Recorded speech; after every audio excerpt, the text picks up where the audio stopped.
Miqtë të dashur, mirë se erdhët, është pjesa e tretë e Vilës për ditën e sotme. Në fakt kam kënaqësinë që këtë hapësirë ta ndaj me një kolege të huaj.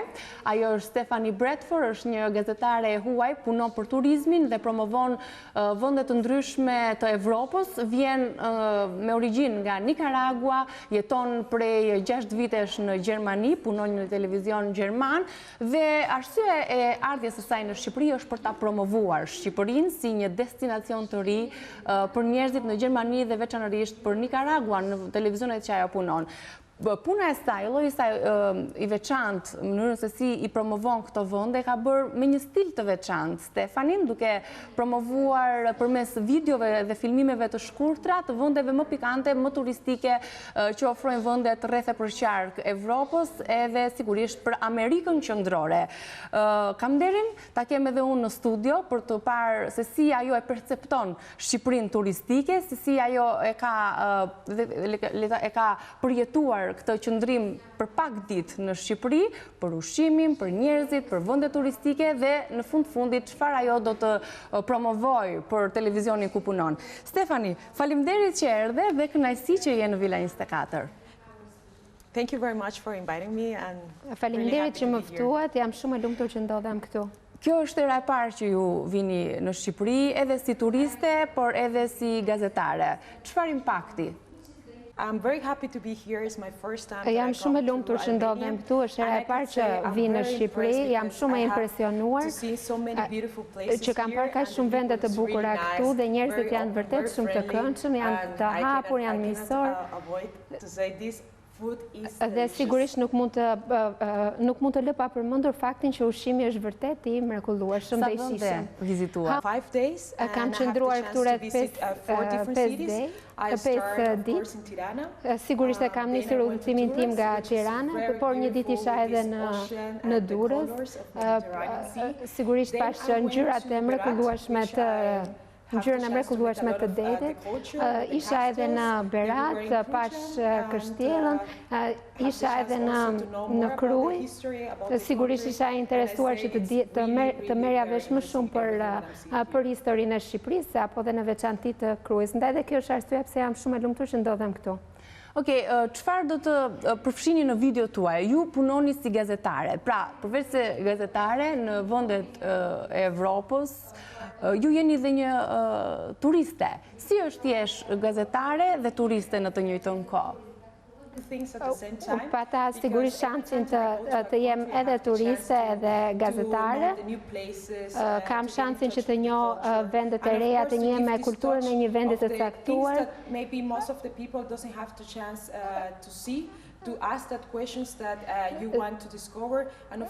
Dhe sigurisht ka njerëz të cilët më kanë çetur për ato çka unë kam vizituar, për ato çka kam zbuluar dhe për Shqipërinë dua të them që është një vend që ka shumë për të zbuluar. Ju mund të keni dëgjuar shumë për Shqipërinë, po mund t'ju them që është një surprizë e madhe dhe është kënaqësi e madhe për mua që ndodhem këtu. Si u njohët me Shqipërinë? Ju keni zhvilluar, le të themi, shumë vizita në vende të ndryshme të Evropës. Me Shqipërinë si u njohët dhe a kishte dëgjuar më parë për këtë vend? No, this is definitely my first time. Jo, kjo është era e parë që unë shoh Shqipërinë dhe që dëgjoj për Shqipërinë. Për mua ishte kënaqësi se vërtet më duk sikur zbulova një kulturë të re, një vend të ri. Ka pasuri të fshehura dhe ju keni shansin të zbuloni gjëra që nuk i keni dëgjuar ndonjëherë më parë. Ishte një surprizë e madhe për mua, gjithçka ishte shumë bukur, gjëra të reja plot dhe prandaj pata një impakt mjaft të mirë për Shqipërinë. Stili juaj unik i promovimit të vendeve të ndryshme si destinacione turistike ju ka bërë shumë të njohur në të gjitha vendet ku keni shkuar, por edhe në televizionet ku punoni, pra ju zhvilloni video, promovoni, montoni, çoni producentëve në Gjermani dhe në Nicaragua. Do doja që të ndiqnim, regjia më ndihmon me një video të shkurtër të punës së Stephanie. Ajo do të na e komentoj për të kuptuar se si do të jetë, më pas do ta shpjegojmë edhe video që ajo do të bëjë për Shqipërinë, si promovuese, ato çka ne duhet ta bëjmë të gjithë për të promovuar vendin tonë. Është një pjesë e vogël e punës, ja, kjo është videoja, një nga kështu i fillon videot dhe punën Stefani. Ku jemi, Stefani, këtu? Yes, this was one of my last works. I was in Nicaragua. I come from Nicaragua. Kam ardhur nga Nicaragua. This is a very unique island because Ky është një ishull shumë unik, është i madh, ka një popullsi të madhe. And also very special about the island is that you have sweet water sharks. Dhe ajo që ka është më interesante rreth këtij ishulli është që ka ujëra të ngrohtë, një ndër vendet më të ujëra të ëmbël, një ndër pra vendet më të veçanta në botë.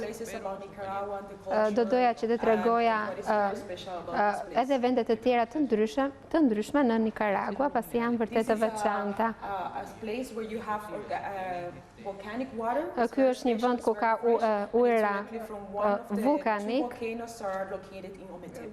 të cilat ndodhen pra në këtë vend. Keni intervistuar, të rikthemi videos që të bëni për qytetet që vizituat në Shqipëri. Keni intervistuar njerëz në këto vende që vizituat? So I'm showing this video like an option. Do ta tregoj këtë video si një opsion. Në fakt nuk është si një opsion të hapur, nuk është se interesi im ishte që të flisja me sa më shumë njerëz. Ideja ishte që ta tregoja Shqipërinë si një vend për ta parë të gjithë, që të merrni opinionet e para rreth Shqipërisë, pra vendet ku unë do ta prezantoj, të merren opinionet e para, ta prezantoj si histori. Dhe thjesht për t'i dhënë mundësinë të gjithë shikuesve që të krijojnë një opinion të parë rreth një vendi të caktuar, për shembull siç është Shqipëria, vendi i fundit të cilin unë vizitova. Pra, Shqipëria, sipas optikës së një gazetare për turizmin, është një destinacion i mirë, i duhur për turistët, edhe ata gjerman, edhe ata që ndodhen rreth e përqark Evropës dhe më tutje. Yes, it's of course a perfect place to visit. Sigurisht është një vend perfekt ku mund të vish. Në fakt nuk është se ka shumë turist, dhe kjo është arsyeja pse unë po përpiqem që ta promovoj. Është një vend origjinal. Mund të shikoni historinë, mund të dëgjoni rreth saj, dhe në fakt turizmi në Shqipëri është duke u zhvilluar nga dita në ditë. You have the chance to be here. And Europe is very easily to run, so for sure Europe will be personat nga vendet të ndryshme të Europës mund të vinë në Shqipëri shumë thjesht dhe të vizitojnë këtë vend, por sigurisht mund të vinë edhe nga vendet të tjera, siç është për shembull Amerika, dhe të njihen me kulturën shqiptare. Cili do të jetë vendi i radhës? I'm staying in Europe, so do të shndroj në Europë, herës tjetër do të shkoj në Ibiza. In Ibiza there will be coming the opening, so this like a festival. Atje do të bëhet edhe një festival, unë atje kam punuar edhe me muzikë, dhe ndaj do të mbuloj koncerte të ndryshme, do të intervistoj artistë të ndryshëm, do të shkoj në Ibiza për të promovuar hapjen e sezonit. Sigurisht që kjo është një punë shumë e bukur, apo jo, Stefani? Ti je një gazetare që t'i bjesh rreth e përqark gjitha vendeve turistike, edhe një eksperiencë e veçantë, duhet të ndjeni shumë me fat që keni këtë punë, që e keni punën tuaj, por përveç të mirave, cila është, le të themi, sfida e kësaj pune që ju bëni? Yes. In every job that you realize there's always some challenge. Sigurisht që çdo punë ka edhe sfidat e veta. Sigurisht duhet parë se çfarë kërkon të shikosh në një vend të caktuar, se si do ta prezantosh atë. Mund të shkosh në një destinacion dhe ti nuk e di fare se me çfarë do të përballesh atje. Kjo është një sfidë më vete, por ajo që mbetet për të vlerësuar është që ti shikon një destinacion të ri, njihesh me njerëz të rinj, me një kulturë të re, dhe kjo sigurisht që është vërtet shumë e vlefshme. Të flasim pak për punën tuaj.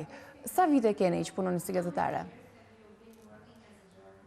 So I start like a TV host.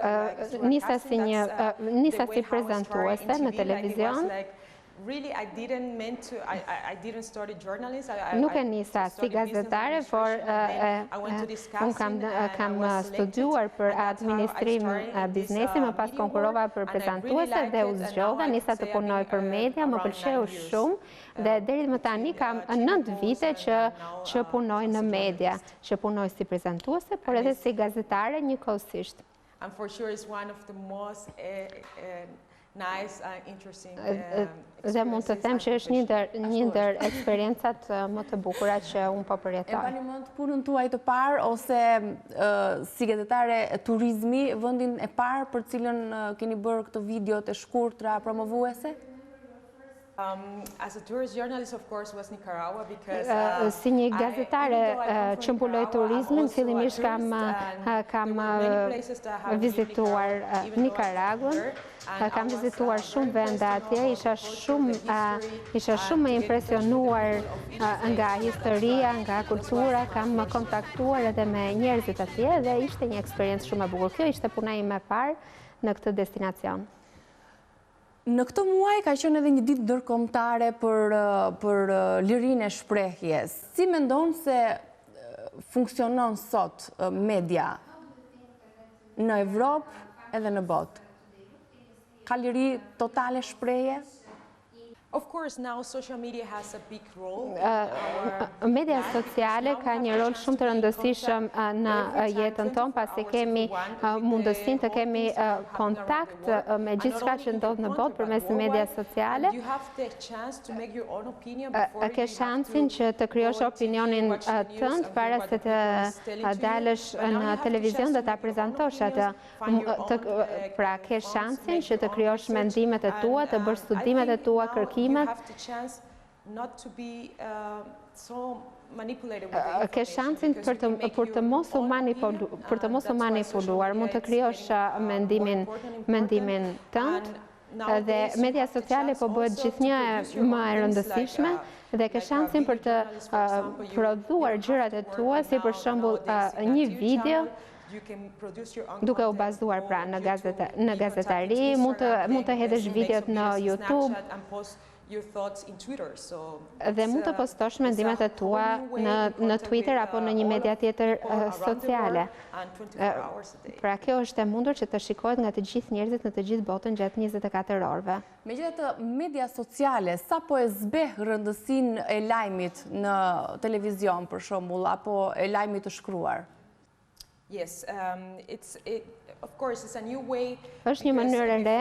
It was the newspaper, one of the most important media to get information. Është një mënyrë e re për se si të marrësh informacion, gjithashtu është që mund të prodhosh edhe lajmin tënd me përmbajtjen tënde, mund të jesh më dinamike, më e shpejtë, por mos harroni që duhet dhënë gjithmonë informacioni i duhur për audiencën. Sigurisht do dëmin edhe një këshill nga Stefani, ka një eksperiencë dhe është mjaft e njohur për punën e saj, por sigurisht për kolegët dhe për ata të cilët aspirojnë për të bërë gazetar, çfarë këshille do t'ju jepnit?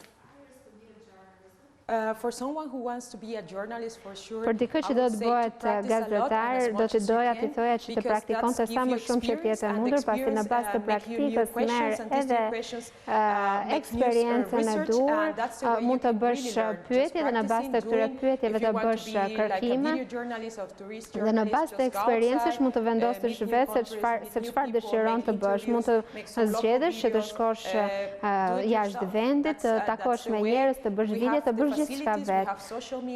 Kemi edhe kushtet, kemi median, si për shembull median sociale, që mund të veprosh vetë, sa më shumë të bësh, aq më mirë do të ishte. Shumë e bukur kjo e fundit. Kur do tjetër, hera e dytë që do të vizitoni Shqipërinë? Do të ketë një herë të dytë? For sure, this is only the first time. Patjetër që unë do të vi sërish këtu. Yeah, I would say as a tourist, but it's always do të vija sërish si turiste, por normalisht do të bëja edhe punën e gazetares, të shikoja se çfarë po ndodh, të njoh sërish historinë, se çfarë ka ndodhur më tej, të shoh edhe Rivierën e bukur. Shqipëria është një vend që ka shumë për të ofruar, ka ushqim të mrekullueshëm, ka detin e mrekullueshëm dhe mbi të gjitha njerëzit që janë shumë të rëndësishme janë vërtet të këndshëm. Meqense ju përmendët edhe ushqimet, çfarë ju ka mbetur në mendje nga ushqimi që keni konsumuar në qytete të ndryshme në fakt dhe keni provuar tradita të ndryshme të gatimit? My favorite food in America, I would say, I love the salads. Ushqimi im i preferuar në Shqipëri është sallata me djath. Ushqimi është shumë i mirë në përgjithësi. Mishi më pëlqen shumë, po do t'i qëndroja besnike mishit. Okej, të huajt kur vinë në Shqipëri ikin me shumë përshtypje të mira për sa i takon jo vetëm le të themi kushteve apo kushteve gjeografike, kam fjalën, destinacioneve turistike që ofron Shqipëria, flasin shumë mirë edhe për ushqimin dhe sigurisht nuk lënë pa përmendur edhe çmimet. Si të duken çmimet në Shqipëri? Mendoj se çmimet janë të mira në Shqipëri. Ke shansin të shkosh në restorante shumë të mira, sepse ndodh që ndonjëherë paguan shumë dhe nuk merr atë çfarë kërkon, por në Shqipëri është ndryshe, paguan çmimin dhe merr për atë çfarë ke paguar. Unë ju falenderoj shumë që erdhët në Villa 24, jeni për udhëtim. Thank you very much for inviting me. Faleminderit shumë që më ftuat, ishte një kënaqësi shumë e madhe. Dhe sigurisht kjo nuk do të jetë hera e parë dhe e fundit, por unë do të vi sërish në Shqipëri. Jam takuar me njerëz shumë të mirë, pata një eksperiencë të mrekullueshme dhe njerëzit në Shqipëri janë shumë miqësor. Unë falenderoj shumë Stefani që erdhe në Villa 24. Faleminderit që na keni ndjekur. Bashkë do shihemi nesër edhe një herë faleminderit Stefani. Faleminderit.